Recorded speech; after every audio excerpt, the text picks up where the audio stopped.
Assalamualaikum warahmatullahi wabarakatuh.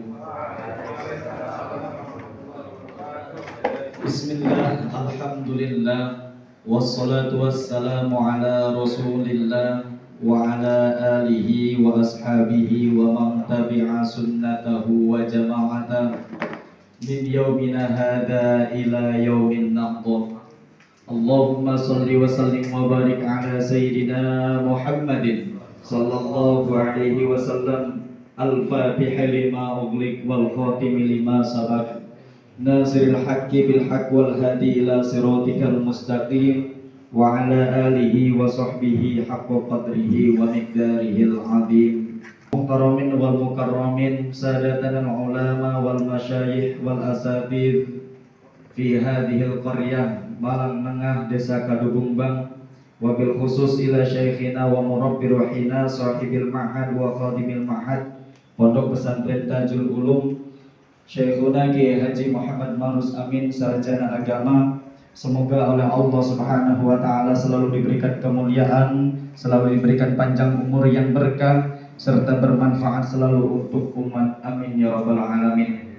Yang kami hormati dan kami muliakan kepada Bapak Camat Kecamatan Cimanuk, Bapak Rifai, yang alhamdulillah pada kesempatan siang hari ini beliau bisa menyempatkan hadir di tengah-tengah kita semua beserta seluruh jajaran Muspika dari Kapolsek, Bapak Yatno mewakili, dan Bapak Sopandi dari Koramil Cimanuk yang alhamdulillah beliau bisa menyempatkan juga untuk bertemu kita semua dari keluarga besar Nahdlatul Ulama Kecamatan Cimanuk.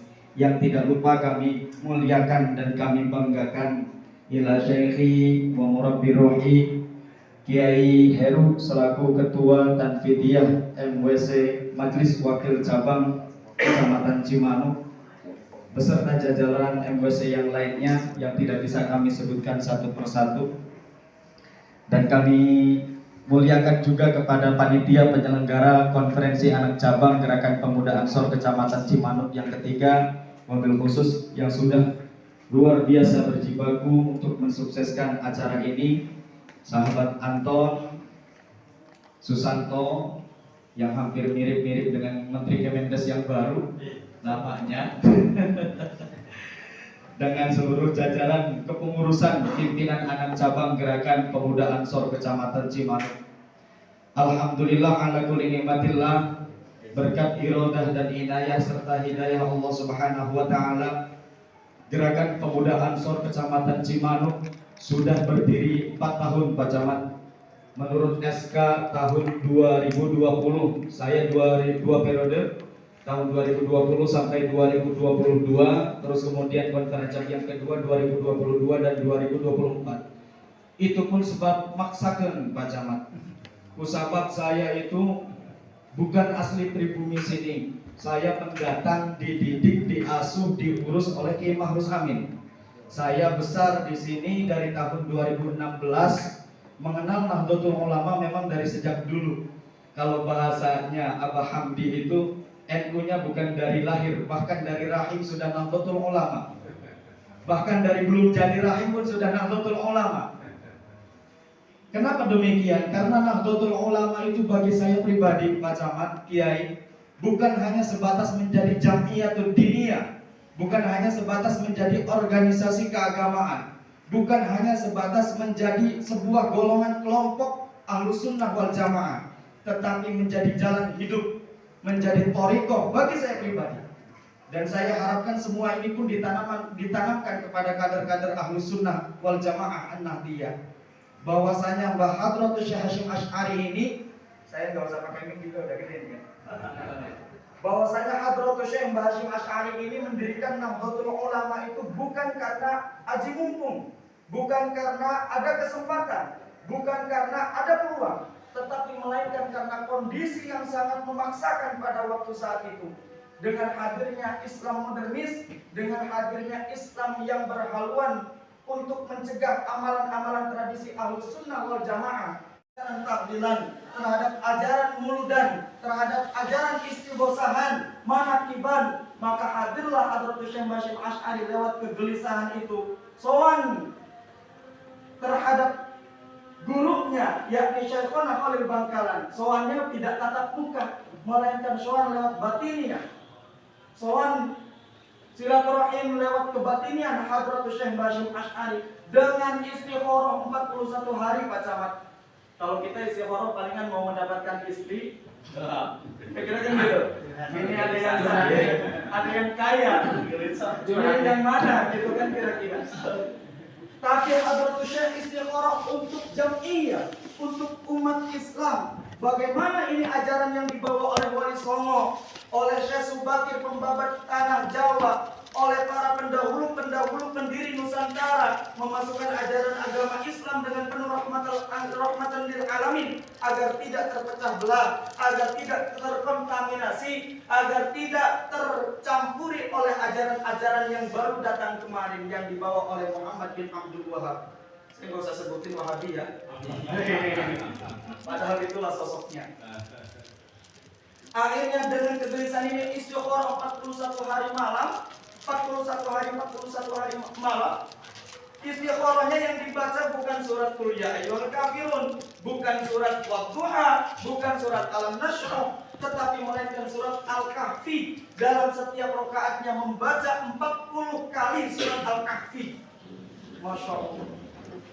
Makanya berdirinya Jam'iyah Nahdlatul Ulama ini dirasakan kegelisahannya oleh gurunya Syekhona Khalil Bangkalan dengan mengutus santrinya Mbah Yai As'ad Samsul Arifin dari Situbondo untuk mewasilahkan dua benda. Yang pertama tongkat dan yang kedua tasbih, dengan ditutup dengan wirid aurat Ya Jabbar Ya Qahhar. Ya Jabbar Ya Qahhar ini maknanya barang siapapun orang yang akan mengancam Nahdlatul Ulama maka akan hancur sebelum dia menyentuh Nahdlatul Ulama itu sendiri. Kita harus patut bersyukur tentang adanya Nahdlatul Ulama. Sudah sering kami sampaikan, kenapa harus ada Nahdlatul Ulama? Oh, ternyata terpikir sekarang Pak Camat. Kalau tidak ada Nahdlatul Ulama, maka tidak akan ada kemerdekaan bangsa Indonesia ini sendiri. Aku yakin saya. Bukan berarti saya menyampingkan organisasi yang lain, tidak. Bukan berarti saya menyampingkan perjuangan orang non-Islam yang lain, tidak. Tetapi secara inisiator besar adanya Hari Pahlawan Nasional tanggal 10 November dari mana? Kalau bukan tidak ada pencetusan resolusi jihad Nahdlatul Ulama tanggal 22 Oktober. Agresi militer Belanda yang pertama dan yang kedua kemudian ditangkal dengan adanya fatwa jihad dari Hadratus Syekh Basyim Asy'ari 22 Oktober 1945 sampai berperang akhir 10 November di Surabaya. Kalau wasilahnya bukan instruksi dari resolusi jihad Nahdlatul Ulama, laulah Indonesia tidak akan hadir negara ini. Hapunten Pak Camat, hapunten para masyayikh. Karena kita harus bersyukur tentang adanya Nahdlatul Ulama ini. Kewajiban syukur kita adalah melestarikan ajaran Ahlus Sunnah wal Jamaah An-Nahdiyah. Bahkan ada yang tidak pakai tahlilan sabodo amat enggak. Enggak jadi masalah. Mau ikut Muhammadiyah kah? Mau ikut Persis kah? Mau ikut LDI kah? Mau ikut yang lainnya kah? Silahkan. Yang terpenting kita yang sekarang kita hidupi, yang kita rawat adalah ajaran Ahlus Sunnah wal Jamaah An-Nahdiyah. NU lewat lagu Masyubbanul Waton sudah mengikrarkan bahwa Indonesia biladi anta unwanul faqoma kullu mayyatika yawma tomihayyal qahimam. Tahun 1920 sudah menyatakan bahwa Indonesia adalah negeriku, padahal Indonesianya belum lahir tahun 1945. 25 tahun kemudian baru ada kemerdekaan negara kesatuan Republik Indonesia. Lewat bawah Hasbullah yang sudah bermakrifat kepada Allah menyatakan bahwa suatu saat nanti Indonesia akan merdeka tepatnya tanggal 17 Agustus 1945, dan itu diinisiasi dari kiai-kiai kampung. Maka Pak Camat kalau meragukan gerakan pemuda Ansor akankah melakukan kudeta, akankah melakukan makar, akankah melakukan pembangkangan terhadap pemerintah, jamin wallahi tidak akan gerakan pemuda Ansor membangkang pemerintah yang secara sah dan legal secara undang-undang. Nahdlatul Ulama, gerakan pemuda Ansor akan bersinergi, kalau bahasanya Abah Zamzam Yusuf, akan bermujawir, bersinergi bersama-sama dengan Umaro untuk mensejahterakan masyarakat, untuk membantu kecamatan, untuk membantu instansi-instansi terkait agar mewujudkan limaslahatil ummah, untuk kemaslahatan ummah. Saya nggak bakal ngomong tentang pilkada Pak Camat sekarang mah, karena memang saya sedang menggunakan jas ansor.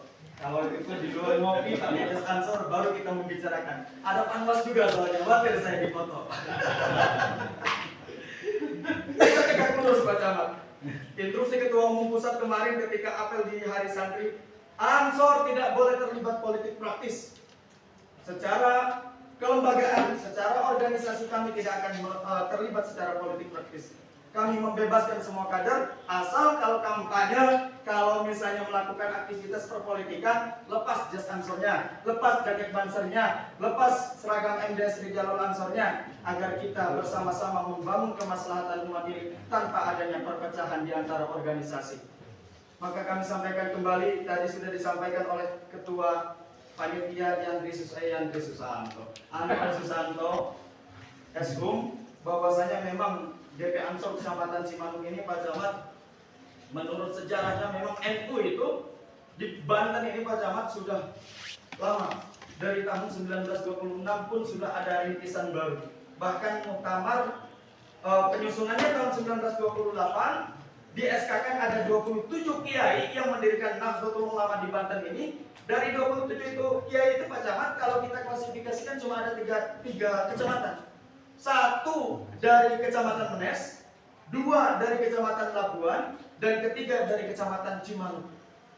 Cimanuk berkontribusi besar, sangat berkontribusi besar. Makanya ini generasi-generasi yang hadir adalah penerus para muassis Nahdlatul Ulama di Pandeglang dulu. Siapa dari 27 itu orang Cimanuk? Ada 4. Satu Kiai Syamil, dua Kiai Sobari, tiga Kiai Halimi, dan keempat adalah Kiai Siroj. Maka kalian sahabat-sahabat Gerakan Pemuda Ansor Kecamatan Cimanuk yang sekarang beranggotakan kisaran 50 orang lebih yang sudah terdaftar, maka adalah generasi-generasi dari 4 kiai tersebut. Aku yakin bahwa kita semua yang hadir di sini adalah titisan-titisan ideologis dari para muassis Nahdlatul Ulama dari Kecamatan Cimanuk. Cimanuk ini sudah berdiri dari tahun 97, pada waktu saat itu tahun 2000 Ketua PC Ansor pertama Kiai Epul Saifullah Said, Pak Camat.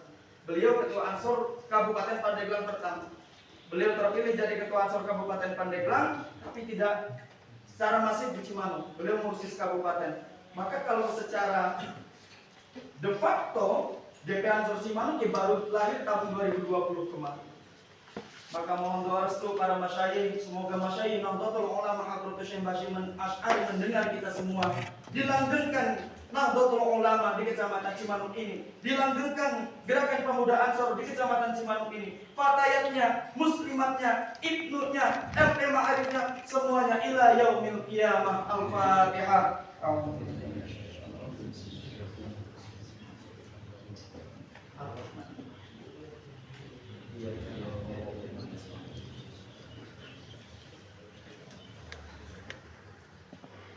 Semoga kedepannya kita terus bisa bersinergi Pak Camat. Alhamdulillah DP Ansor Cimanuk itu berganti camat, berganti polsek, selalu bisa dihadiri dan selalu bisa bersinergi. Dari tahun 2020 Bu Nuria diganti Pak Agus terus sampai ke sekarang Pak Rifani. Alhamdulillah DP Ansor Cimanuk bisa terus eksis bersama-sama.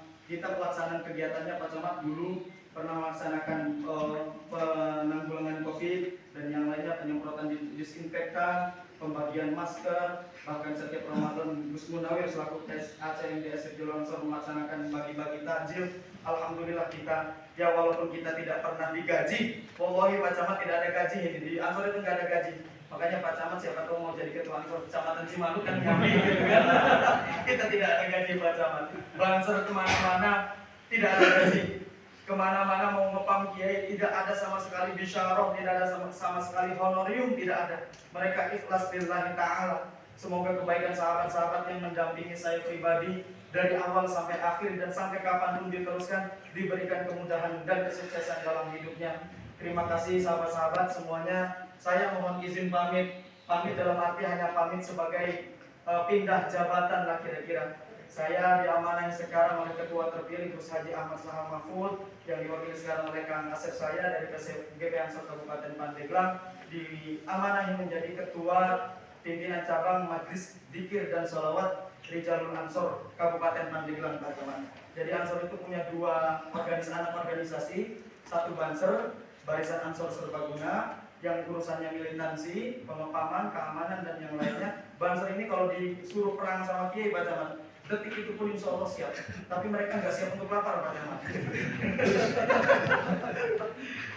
Yang kedua ada MDS Rijalul Ansor, Majlis Dzikir dan Sholawat Rijalul Ansor. Ini adalah kalau kata Gus Gofur Mutmaimun, ketua MDS pertama pusat, mengatakan bahwa MDS ini adalah orang-orang yang nantinya dicanangkan menjadi syuriah ataupun kiai-kiainya, masyayikh-masyayikhnya, Nahdlatul Ulama. Kita Ansor punya instruksi langsung dari MWC, dari PC, apapun instruksi dari kiai kita insya Allah siap selagi itu tidak menyalahi ADART organisasi, PDTRT organisasi. Dan ucapkan terima kasih banyak kepada sekretaris saya pertama Ansor MAD Alawi yang sekarang belum bisa hadir, terus kemudian kepada sahabat-sahabat yang lain, Gus Muhammad Teguh, Ketua Teguh, Gus Munawir, Gus Nazili, Kang Dede, terus kemudian Kang Rojak, Kang Mahrus, Kang Pepen, Pak Sudirman, Pak Anton, Kang Heru, terus kemudian Ustadz Didi, Ustadz Imam, Kak Ade Fitriana dan semuanya jajaran Pak Bolang utamanya. Saya sama Bolang itu duaan aja Pak Camat dulu. Kemana-mana pakai baju Banser saya Pak Camat. Seragam lengkap, bawah sepatu pedal apunten kayak tentara, dan memang kita lahir dari tentara. Sebelum tentara kita sudah lahir Pak Teddy, Pak Supandi, alhamdulillah. Pakai seragam Banser kita lengkap, pakai peci. Kemana-mana satu tahun saya Pak Supandi ngawal kiai. Sekarang mereka dulu gagah, bersahabat rada ganteng saya Pak Camat. Pakai jas Ansor dulu ya Allah. Kemana-mana silun. Silunan benar bersahabat banyak orang-orang yang tidak suka pada Banser apalagi Pilpres 2019. Tapi alhamdulillah berkat pertolongan dan maunah Allah Subhanahu wa taala, insya Allah doanya kita akan terus eksis mengawal Indonesia maju sampai kapanpun ila yaumil kiamah. Itu saja, kami mohon maaf atas kepemimpinan kami selama 4 tahun. Bila mana ada kesalahan, dipastikan ada kesalahan, ada hak-hak yang tidak tertunaikan, ada hak-hak yang mungkin termakan ataupun tergunakan oleh kepentingan pribadi ataupun kepentingan organisasi. Hapunten. Semoga Allah memudahkan perjalanan kita ke depan, memudahkan segala pergerakan kita ke depan untuk menuju Cimanuk Istimewa, menubuhkan pergerakan Aswaja Ahmadiyah. Nusantara milik kita, Nusantara milik kita. Aswaja akidah kita, Aswaja akidah kita.